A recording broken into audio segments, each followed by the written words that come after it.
Hey guys, this is Kate, and in this video I will show you how I make my value thumbnails and how I choose colors. First, let's talk about what is value and how is it different from color. Simply put, value is the degree of light or dark between the extremes of white and black.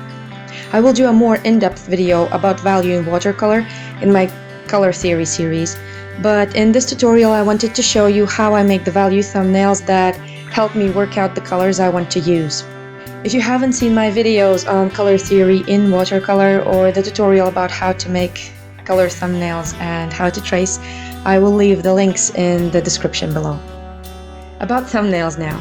First, I trace out the image onto the tracing paper and use a graphite pencil to shade in the midtones and a black liner to block in the darkest areas. It's a good idea to convert your reference photo to black and white, as it will make it so much easier for you to see the range of values. Whenever you start a watercolor painting, it's a great idea to make a thumbnail. Even if it's just a rough sketch, it will help you see that value difference clearly, familiarize you with the subject, and help you give more depth to the painting when you paint.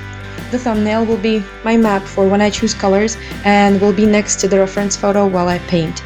I have the reference photo usually on my screen and tape the thumbnail onto the screen next to it. Here's a tip. If you have seen my other thumbnail tutorial, I covered the other side of the tracing paper with the graphite to transfer the image onto the paper. Instead of doing that, you can take another sheet of paper and cover one side of it with graphite, put the graphite down onto the watercolor paper and the tracing paper on top of it, making a kind of a paper sandwich. This way you can trace your image onto the watercolor paper and use the transfer paper as a thumbnail. When I'm happy with my thumbnail, I can choose colors. I will do a more detailed video on how to work out the value scale of your palette, but now I wanted to share with you this simple rule. If you place colors onto a value scale, some will be closer to the white, like let's say yellow is, and others will be closer to the black. This will be the purple. It's one of the darkest colors out there. Reds, greens, and blues usually find their place in the mid-range of the scale, making them perfect for the midtones. Of course, in watercolor you can dilute any pigment and make its value lighter, but this way you are sacrificing the intensity of the color. If you want to have intense colors and have depth in your paintings, and here I'm talking about colorful paintings like the Sausagedog here, then your best bet will be to use the colors according to the position on the value scale.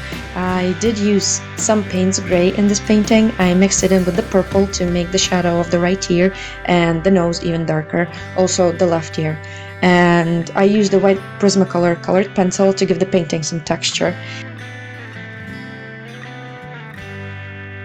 This is it. I hope you enjoyed the video and found this tutorial useful. If you have any questions, leave a comment and I will see you in the next video. Thank you for watching. Ciao!